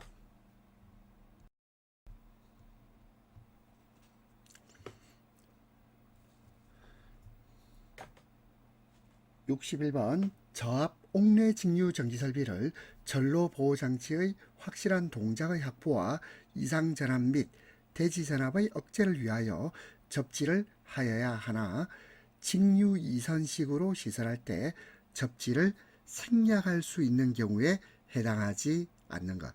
자, 뒷문장 어렵네요. 접지를 생략할 수 있는 경우에 해당하지 않는 것이란 말은 접지를 하여야 하는 경우입니다. 접지를 하여야 하는 경우를 골라라 이 말인데요. 1번 접지 검출기를 설치하고 특정 구역 내의 산업용 기계기구에만 공급할 때 이때는요 접지 안 해도 되죠. 접지 안 해도 됩니다. 2번 사용 전압이 110V 이상 110V 이상 무한정이죠. 이거는 접지해야 됩니다. 이게 접지해야 되죠. 그러면 접지하지 않아도 되는 경우는 사용 전압이 60V 이하 60V 이하일 때는 접지 생략 가능. 접지를 안 해도 됩니다. 접지 생략 가능하다. 3번 최대 전류 30mA 이하의 직류 화재 경보회로. 이거 접지 생략할 수 있는 경우입니다. 4번 교류계통으로부터 공급을 받아 정유기에서 인출되는 직류계통. 이것도 접지를 생략할 수 있습니다. 1번, 4번, 4번은 접지를 생략할 수 있고 2번 사용전압이 110V 이상인 경우에는 접지하여야 합니다. 답은 2번. 62번 감전에 의한 전격 위험을 결정하는 주된 인자와 거리가 먼 것입니다. 감전에 의한 전격 위험을 결정하는 주된 인자는 일단 위험도가 높은 순서대로 보면 전류입니다. 통전 전류의 크기. 두 번째는요, 통전 경로. 세 번째는 통전 시간. 네 번째는 전원의 종류. 근데 저항하고는 거리가 멀어요. 따라서 답은 1번입니다. 63번 폭발 위험 장소를 분류할 때 가스 폭발 위험 장소의 종류. 가스 폭발 위험 장소의 종류는요, 0종, 1종, 2종이 있습니다. 0종, 1종, 2종이 있다. 여기 있네요. 0종 장소, 1종 장소, 2종 장소, 3종은 없습니다. 64번 다음 중 정전기 재해 방지 대책으로 가장 적절한 것은 이렇게 되어 있는데요. 1번 전련도가 높은 플라스틱 사용을 금합니다. 전련성 재료는 사용을 금하고 도전성 재료를 사용해야 되겠습니다. 정전기 재해 방지 대책으로 가장 적절한 것은 전련도가 높은 플라스틱 사용 금지. 그리고 두 번째, 대전하기 쉬운 금속은 접지를 실시합니다. 2번 답이고요. 3번 작업장 내의 온도. 온도는요, 정전기하고 온도는 크게 관계가 없습니다. 그래서 4번 플러스 마이너스 전하의 이동을 방해하기 위해서 습도. 자, 습도를 낮추는 게 아니고 습도를 높여야 되겠죠. 습도를 높여야 정전기 재해 방지 대책이 되겠습니다. 그래서 여름에는 습도가 낮죠. 습도가 낮으면 오히려 정전기가 잘 안 생겨요. 따라서 답은 2번입니다. 65번 전로의 과전류로 인한 재해를 방지하기 위한 방법으로 과전류 차단 장치를 설치할 때에 대한 설명으로 틀린 것입니다. 1번 과전류 차단 장치로는 차단기, 퓨즈 또는 보호 개전기 등이 있죠. 2번 차단기, 퓨즈는 계통에서 발생하는 최대 과전류에 대하여 충분하게 차단할 수 있는 성능을 가져야 합니다. 3번 과전류 차단 장치는 반드시 접지선에 병렬로 연결이 아니고 직렬입니다. 직렬로 연결, 과전류 발생 시 전로를 자동 차단하도록 설치되고, 4번 과전류 차단 장치가 전기 계통상에서 상호 협조 보완되어 과전류를 효과적으로 차단하도록 하여야 한다. 답은 3번입니다. 66번 인체 저항이 500ohm이고 440V 회로에 누전 차단기를 설치할 경우 다음 중 가장 적당한 누전 차단기는 30mA 이하입니다. 그리고 0.03초 이하의 작동. 답은 2번입니다. 67번 다음 중 통전 경로별 위험도가 가장 높은 경로. 자, 이것은요, 왼손 가슴입니다. 왼손 가슴. 위험도가 1.5로 가장 높습니다. 왼손 가슴. 자, 왼손 가슴 만약 이거 없으면 어떻게 할까요? 그러면 오른손 가슴이에요. 이게 위험도가 1.3. 왼손 가슴은 위험도가 1.5고 오른손 가슴은 위험도가 1.3입니다. 그러면 오른손 양발은요, 오른손 양발은 위험도가 0.8. 그리고 왼손 등은 이거는 위험도가 0.7 이렇게 돼요. 그래서 통전 경로별 위험도가 가장 높은 경로는 왼손 가슴. 답은 3번입니다. 68번 정전기 발생 종류가 아닌가. 정전기 발생 종류는요, 방미, 마찰, 분출. 그 다음 또 뭐가 있을까요? 유동 있죠. 유동. 그 다음에 충돌. 그 다음에 비말. 이런 게 있겠죠. 그래서 유동도 있고, 그 다음에 충돌도 있고, 그리고 비말도 있습니다. 그런데 방전은 아니죠. 정전기 발생 종류는 아닙니다. 정전기가 발생해서 방전되겠죠. 하지만 정전기 발생 종류는 아니에요. 69번 방폭구조 종류와 기호 올바르게 나타낸 것. 1번 안전증 방폭구조. 안전증 방폭구조는 1번 바로 답이네요. 2번 몰드해야 돼. 미음 아닙니까? 미음. N이 아니고 M이 해야 되죠. 몰드 방폭구조. 그 다음에 충전 방폭구조는 Q입니다. Q. 충전 방폭구조는 Q. 그 다음에 압력, 프레셔예요. 프레셔. 압력 방폭구조는 P. 안전증 방폭구조는 E. 몰드 방폭 구조는 M, 충전 방폭 구조는 Q, 압력 방폭 구조는 P. 답은 1번입니다. 70번. 70번이 자, 이게 전기 설비 기술 기준이 2021년부터 한국 전기 설비 규정으로 변경됩니다. 그래서 종별 접지, 일괄 적용했던 종별 접지는 폐지가 됐습니다. 그래서 이 문제는 생략. 71번. 다음 중 분진 폭발의 가능성이 가장 낮은 물질입니다. 1번 소맥분, 2번 마그네슘, 4번의 석탄. 자, 그럼 분진 폭발의 가능성이 있는데요. 질석가루, 질석. 자, 이거 어떻게 많이 보나요? 이거는 우리 보통 화분에 보면 아주 짜잔한 돌들 본 적 있죠? 화분에 있는 돌입니다. 그럼 화분에 작은 돌 왜 놔두죠? 화분에 있는 이 돌이 수분을 오래 머금고 있어요. 수분에 오래 머금고 있으니 분진 폭발 가능성이 가장 낮습니다. 질석가루. 따라서 답은 3번입니다. 72번. 일화성가스성, 불활성가스 및 산소를 사용하여 금속의 용접, 용단 또는 가열 작업을 하는 경우 가스 등의 누출 또는 방출로 인한 폭발, 화재 또는 화상을 예방하기 위하여 준수해야 될 사항으로 옳지 않은 겁니다. 1번 가스 등의 호수와 취간. 자, 취간은 이 뭐냐면 L자형을 말해요. L자형은 손상 막부 등에서 가스 등이 누출할 우려가 없는 것을 사용해야 되겠습니다. 그 다음에 2번 비상 상황을 제외하고는 가스 등의 공급구의 밸브나 콕을 절대 잠그지 말고. 아니요, 잠궈야죠. 잠궈야 됩니다. 잠글 것이죠. 잠글 것. 그리고 비상상황 제외, 이것도 틀렸죠. 가스 등의 공급구의 밸브나 콕은 잠궈 놔야 됩니다. 잠글 것. 잠글 것. 이렇게 해야 되겠죠. 3번 용단 작업. 용단 작업이란 말은 금속을 자거나 절단할 때 열을 이용해서 금속을 자르거나 절단하는 작업을 용단 작업이라고 합니다. 용단 작업을 하는 경우에는 취간으로부터 산소의 과잉 방출로 인한 화상을 예방하기 위해서 근로자가 조절 밸브를 서서히 조작하도록 주지시킬 것입니다. 그 다음에 4번 가스 등의 취간 및 호스의 상호 접촉 부분은 호스밴드, 호스클립 등 조인기구를 사용하여 가스 등이 누출되지 않도록 할 것입니다. 따라서 답 2번. 73번 산업안전 보건 기준에 관한 규칙상 섭씨 몇 도씨 이상인 상태에서 운전하는 설비는 특수 화학 설비에 해당하는가? 자, 이것은요, 온도가 350도씨 이상이거나 또는 게이지 압력 또는 게이지 압력이 980 이걸 뭐라고 했죠? kPa. 이걸 뭐라고 했습니까? 킬로파스칼. 이렇게 읽으면 되겠죠? 킬로파스칼 압력을 나타내는 단위입니다. 그래서 온도는 350도 이상이거나 게이지 압력은 980 킬로파스칼 이상인 설비를 갖춰야 되겠죠? 그러면 온도는 350도. 74번 저마운 없이 발화를 일으키는 최저 온도. 그러면 뭐라고 하면 되죠? 발화를 일으킨다 그랬으니까 발화점이라면 되잖아. 근데 저마운 없이 발화를 일으킨다고 해서 착화란 말이에요. 착화점. 이 착화점이 바로 발화점입니다. 답은 1번.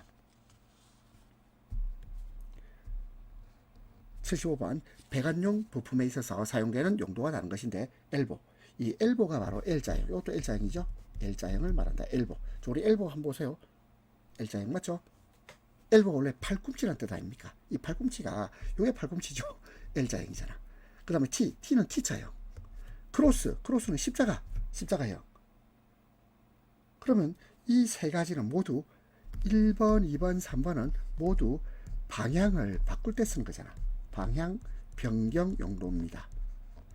자, 근데 4번의 밸브는 방향 변경 용도입니까? 그렇다기보다는 잠금 장치 아닙니까? 잠금. 오늘 밸브는 주로 잠그거나 또는 풀거나 이런 용도로 사용되는 겁니다. 답은 4번.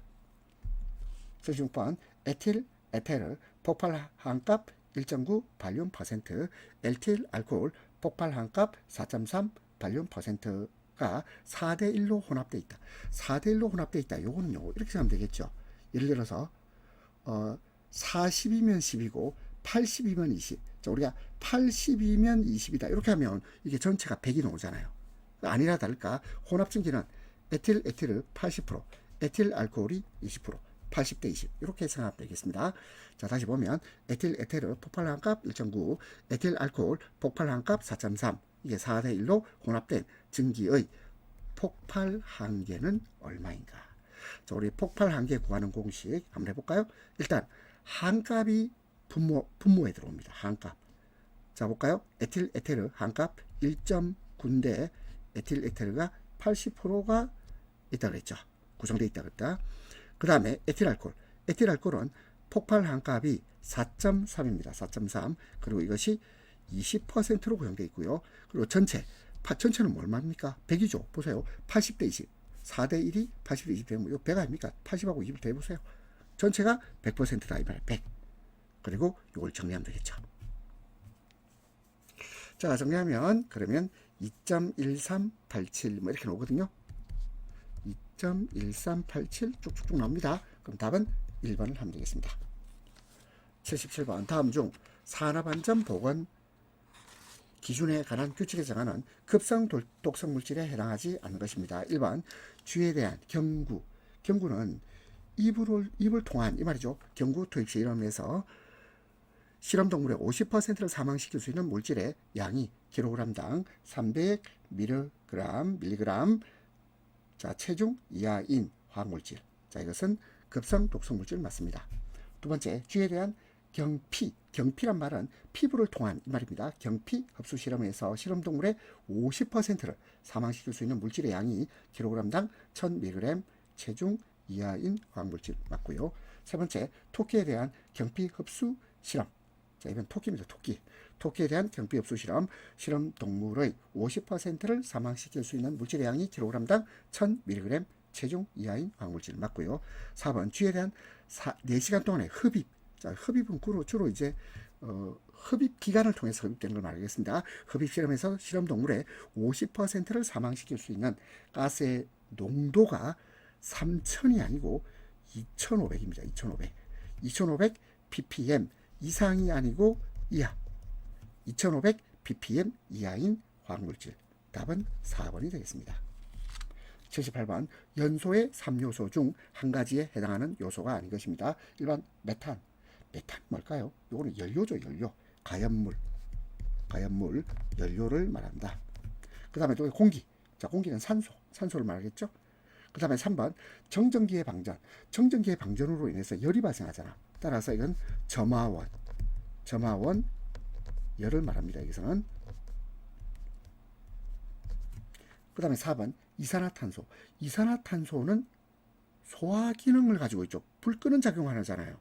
따라서 염소의 3요소하고는 거리가 멉니다. 답은 4번. 1번 메탄은 가연물, 공기. 이 공기가 결국 산소를 나타내고요. 정전기가 방전되어서 점화원이 됩니다. 열이 발생하죠. 근데 이산화탄소는 오히려 소화 기능을 담당해요.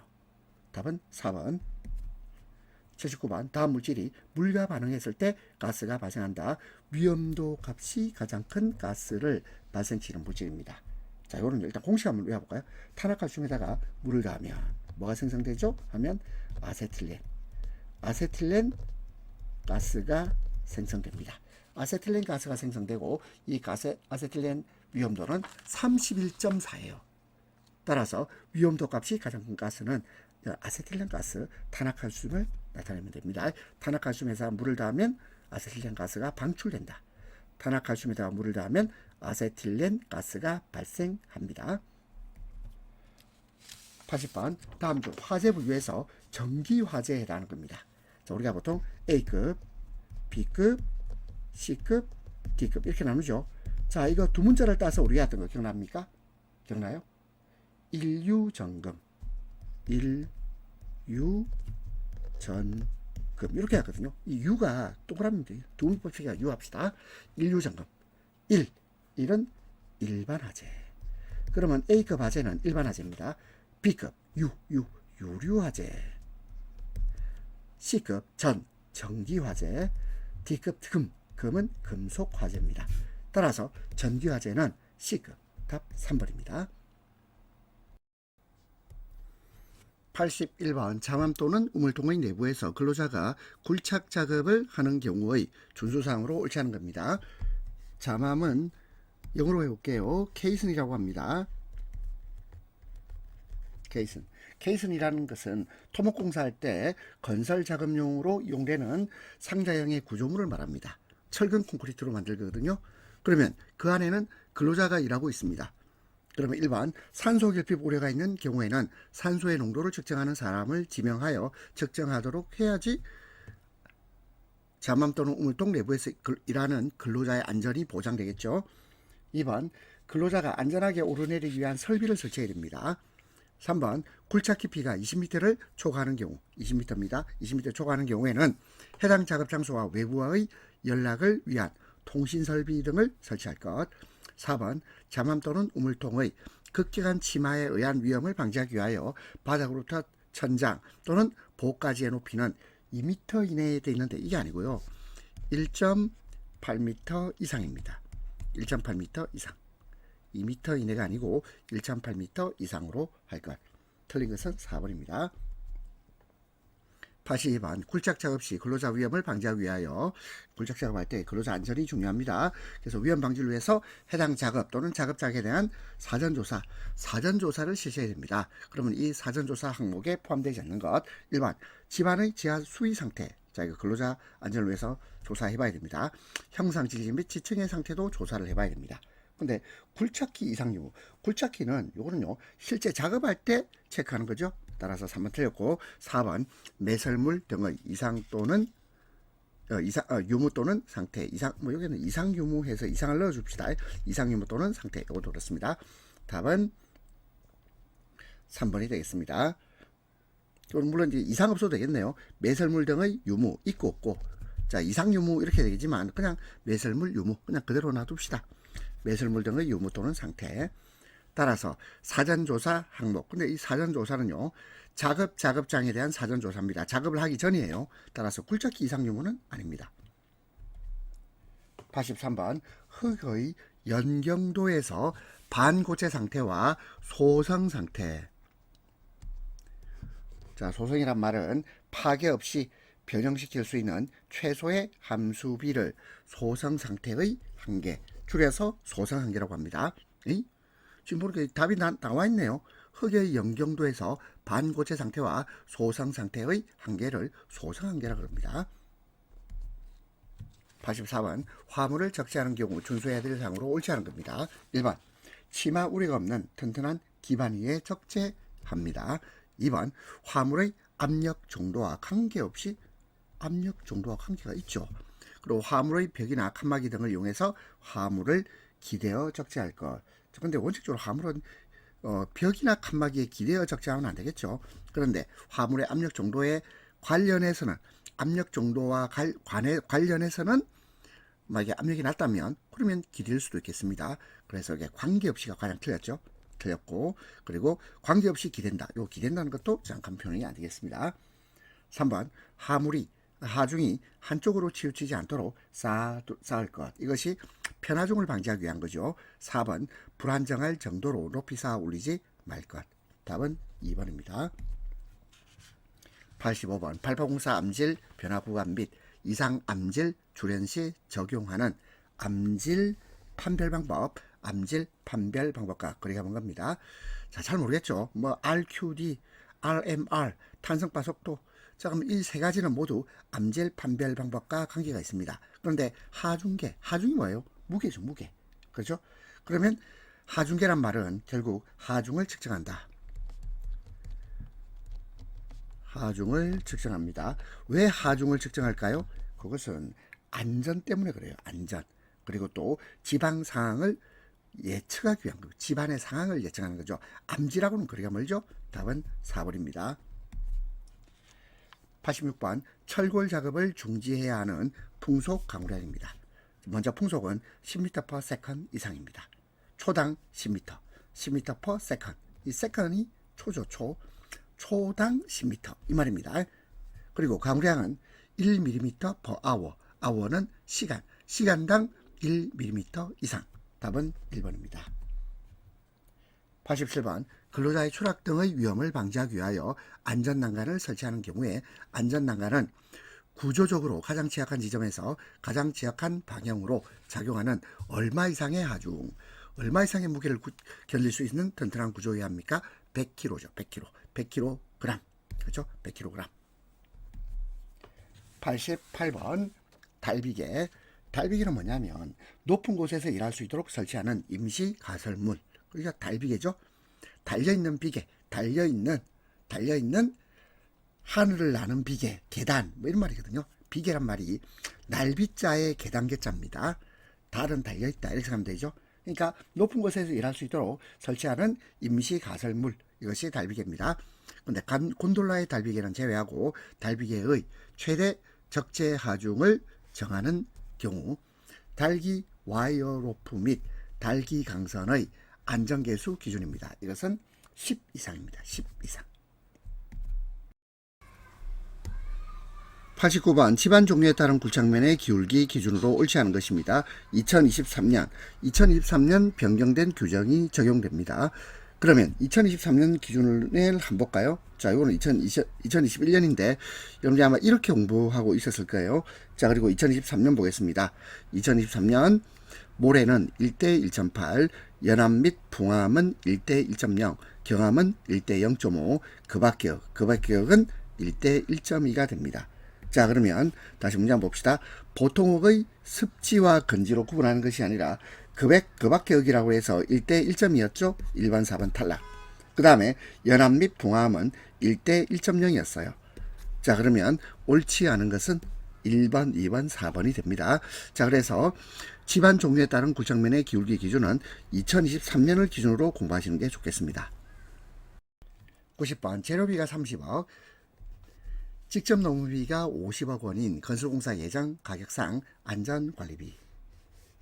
자, 우리가 안전관리비 구하는 공식은 재료비에다가 직접 노무비를 더합니다. 일단 재료비에다가 직접 농비를 더해요. 그리고 이 값에다가 계산 기준을 곱하면 됩니다. 자, 이거 외워봅시다. 안전관리비는 재료비 플러스 직접 농비에다가 계산 기준을 곱한다. 자, 그럼 재료비 한번 봅시다. 재료비는 30억. 설마 이게 30억을 막 공을 막 붙여서 쓰지 말고 저처럼 이렇게 써주세요. 30억. 직접 농비는 50억. 자, 그럼 이건 암산되죠. 30억에서 50억을 더했다. 80억 아닙니까? 80억. 80억에다가 계산 기준은 1.97%. 설마 이거를 0.0197 이러지 말고 그냥 1.97% 이렇게 하겠습니다. 그러면 이걸 다시 시켜서 볼까요? 이거는 80억에 1.97%잖아. 그럼 이걸 제대로 계산하면 80억에 2%가 안 되는 거잖아. 80억에 1%는 얼마죠? 80억에 1%. 8천만 원이죠. 80억의 2%는요. 1억 6천 아닙니까? 그러면 80억의 1.97은 1억 6천보다 좀 작다. 어딨나요? 1억 6천보다 좀 작은 것은 3번 아니면 4번인데 와, 뭐야 이거. 끝자리 보니까 4도 있고 6도 있네. 그러면 이러면 되잖아. 자, 80억을 여기 1.97에 곱할 거거든. 그럼 곱할 거예요. 여기도 곱하고 여기도 곱하고 여기도 곱할 건데 마지막에 곱했던 7, 87, 56 아이가 87, 56, 87, 56. 2억보다 적은 수인데 2억보다 적은 수인데 그렇지요?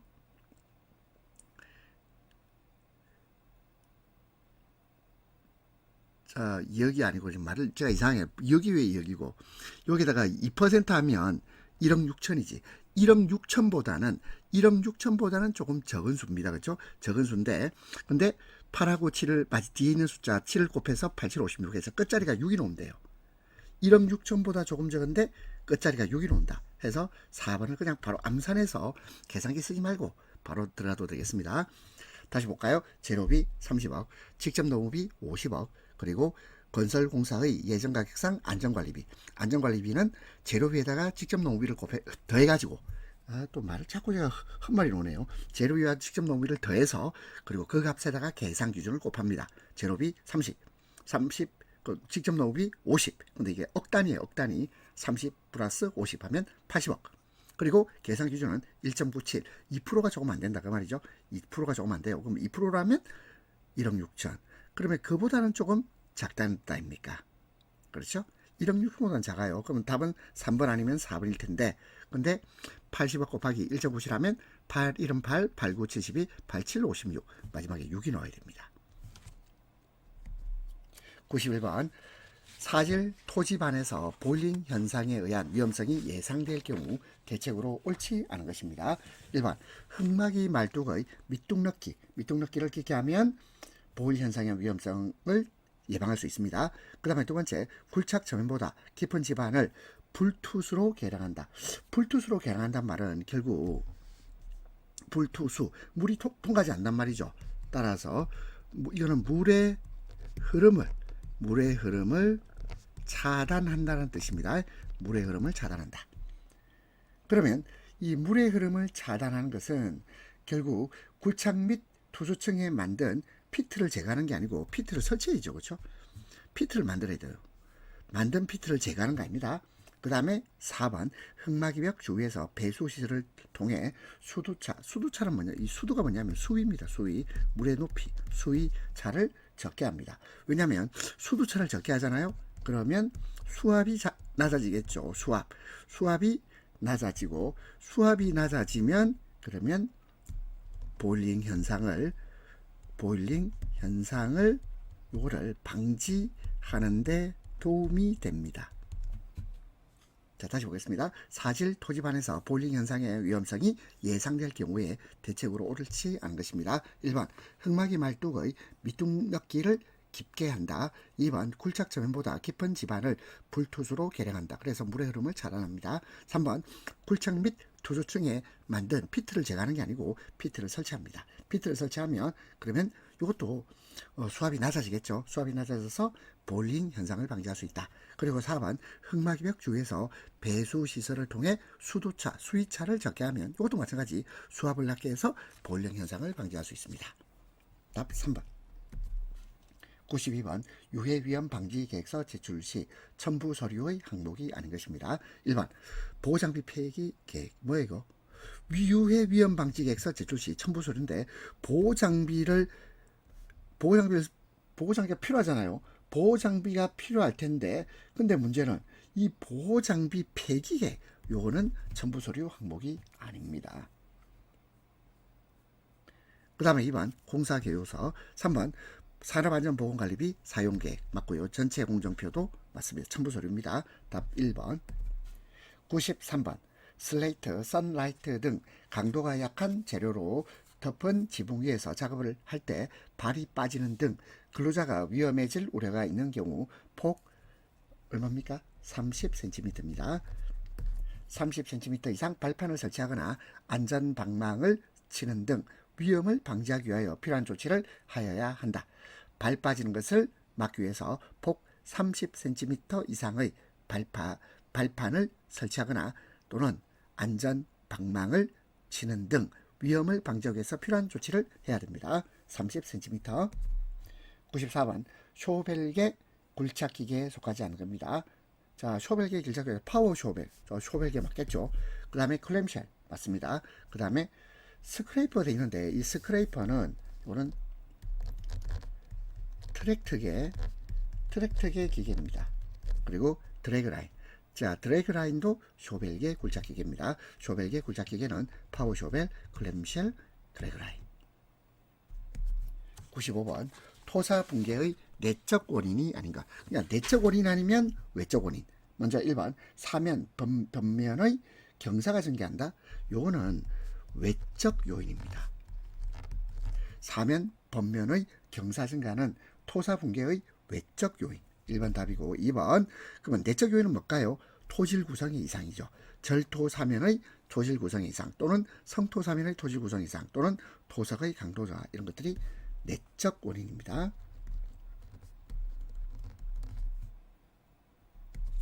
96번 다음은 피계 발판용 목재 재료의 강도상 결점에 대한 조사 기준이다. 가로 안에 들어갈 내용으로 옳은 것입니다. 발판의 폭과 동일한 길이 내에 있는 결점 지수의 종합이 발판 폭의, 자, 이건 4분의 1입니다. 4분의 1을 초과하지 않을 것. 발판의 폭과 동일한 길이 내에 있는 결점 지수의 종합이 발판 폭의 4분의 1을 초과하지 않을 것. 답은 3번. 97번. 다음은 산업안전보건법령에 따른 작업장에서의 투하 설비 등에 관한 사항이다. 빈칸에 들어갈 내용으로 옳은 것입니다. 사업주는 높이가 땡땡 이상인 장소로부터 물체를 투하한다. 우리 물체 투하는요, 이게 높이 3m 이상입니다. 물체 투하는 3m 이상, 3m 이상인 장소로부터 물체를 투하하는 경우 적당한 투하 설비를 설치하거나 감시인을 배치하는 등 위험을 방지하기 위하여 필요한 조치를 해야 됩니다. 98번. 철골 용접 작업자의 전격 방지를 위한 주의사항으로 옳지 않은 것입니다. 1번. 보구와 복장을 구비하고 기름기가 묻었거나 젖은 것은 착용하지 않아야 되고요. 2번. 작업 중지의 경우에는 스위치가 아니고 스위치입니다. 스위치를 떼어놓을 것. 그렇습니다. 3번. 개로 전압이 높은 교류 용접기를 사용한다 그랬는데요.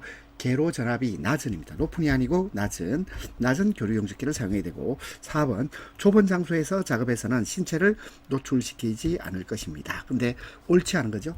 제가 지난번에 설명할 때 옳지 않은 것 해가지고 1번을 찍은 말도 안 되는 소리죠. 옳지 않은 것은 틀린 걸 고른 거예요. 답 3번이 되겠습니다. 99번. 층고가 높은 슬래브 거푸집 하부에 적용하는 무지주 공법이 아닌가. 자, 그러면 층고가 높은 슬래브 거푸집 하부에 적용하는 무지주 공법 해봅시다. 먼저 보우빔 맞고요. 두 번째, 철근 일체형 데크 플레이트도 맞습니다. 그 다음 패코빔 맞고요. 4번 솔저 시스템.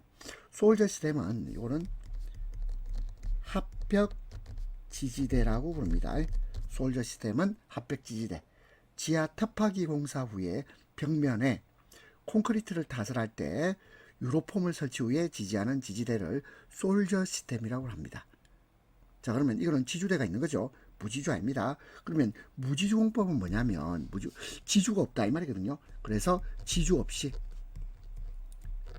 무지주 공법은 지주 없이 수평 지지보를 걸쳐서